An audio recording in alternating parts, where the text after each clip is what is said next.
This is some of the more creepy parts of the PCT. This is Interstate 80, and there's just a tunnel that goes under it. So, no big deal really, but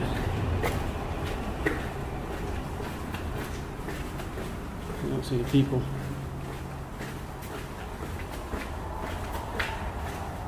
But it's dark and lovely and flooded. Yeah, I could have walked around that.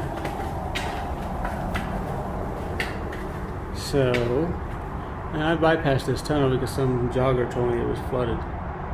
So then I had to come back and see for myself.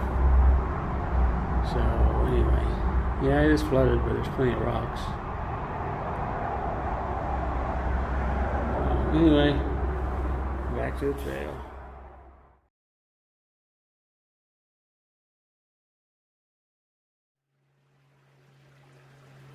Hello, it's me again. I'm still on the trail. And right now I just stopped for lunch at this little stream. You see it? You see it? Anyway, I'm sitting under a bridge. And I had my lunch, I had some water, drinking some electrolytes now. And just making my way towards, well, ultimately, Quincy. And Sierra City is 12 miles away. It's almost 2 o'clock. If I made it there today, the town would be locked up. There wouldn't be anything to do. I might bypass it. I might try to make it anyway, see if I can get there early. I don't know, 12 miles. I don't really know much about the town. Or I might skip it altogether and just try to push on to Quincy. I've got enough food, I think, just barely, but barely is all you really want. You don't want to carry too much, but anyway, other than that, I was just pushing, trying to get miles. Yesterday, I wasted like 2 hours at a rest stop yesterday. The rest stop ran along, the trail ran along the side of a highway and next to a rest stop, so I stopped in there to rest. Then I had my lunch there, and then I saw people pulling up and getting Cokes out of the back seat and out of the trunk, putting them in the front seat. And I thought to myself, I've got to score me a Coke. So I finally got the nerve to start asking people for if they would sell me a soft drink. And I got some just, no, didn't want to talk to me. Thought I was a bad guy or something.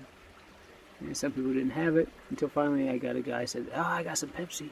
I said, oh man, I'd love to have a Pepsi. And then he brought me 2 Diet Pepsis.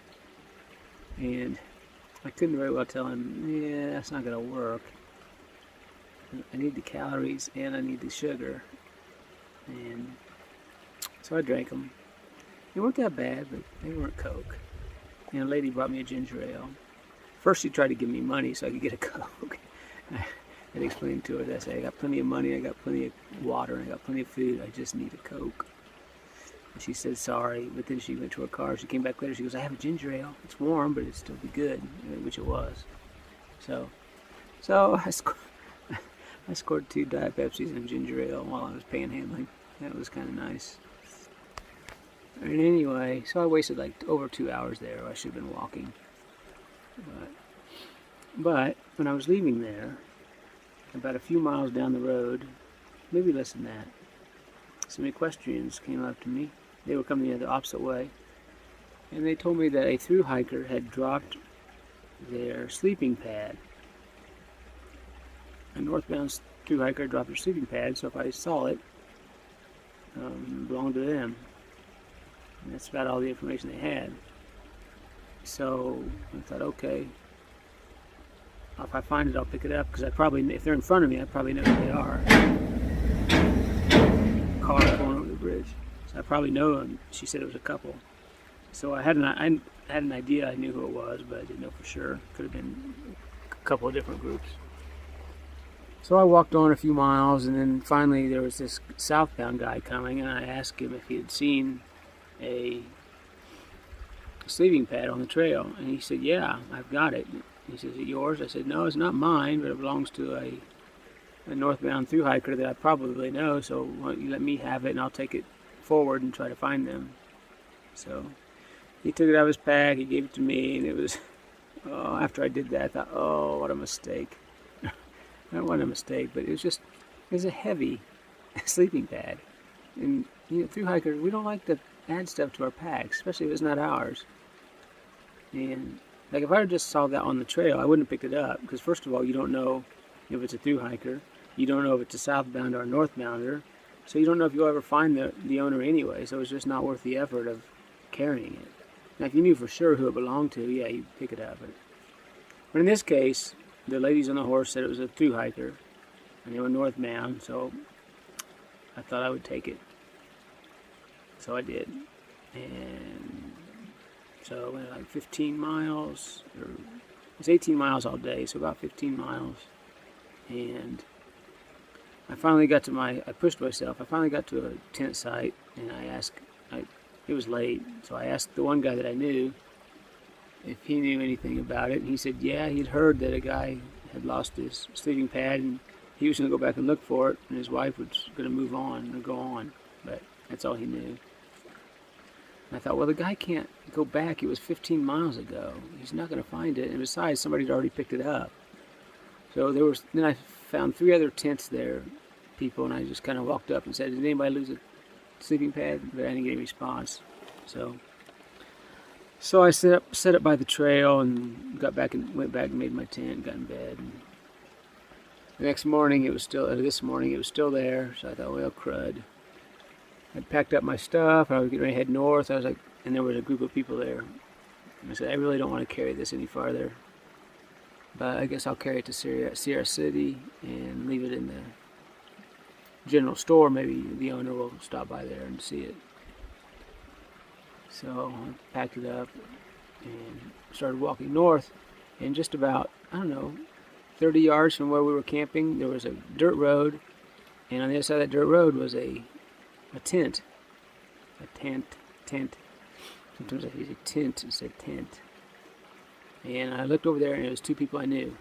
It was the 2 people that I suspected it might belong to. So I walked up to them, and I said, hey, did you guys happen to lose anything? And he just looked at me. He's like, oh, please tell me you have it. Please tell me you have it. So I turned around and stood in the back of my pack. I said, well, if that's yours, take it out. And sure enough, it was his. So they were so happy. He's like, man.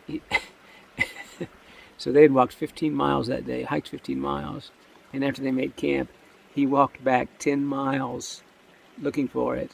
So that's 20 extra miles he spent trying to find that sleeping pad. So they had to sleep on the ground last night, and it was cold. Without a sleeping pad, it gets really cold. So and he was like, man, he goes, I almost didn't even buy that pad. It was so expensive, but we decided we needed it because it was a double wide for 2 people. So everything ended good. I was glad I decided to pick it up and take it and carry it, since it was a thru hiker. If it wasn't a thru hiker, I probably wouldn't have, but because I would not have been able to find them if it wasn't a thru hiker. So anyway, I was glad I did it. They were happy to get it back for sure. And yeah, I know how it feels, because I lost my phone charger. So anyway, that's all the news for today, for now. I'm going to push on. I'll get close to Sierra City and then decide whether I'm going to go in, go past, or wait till tomorrow.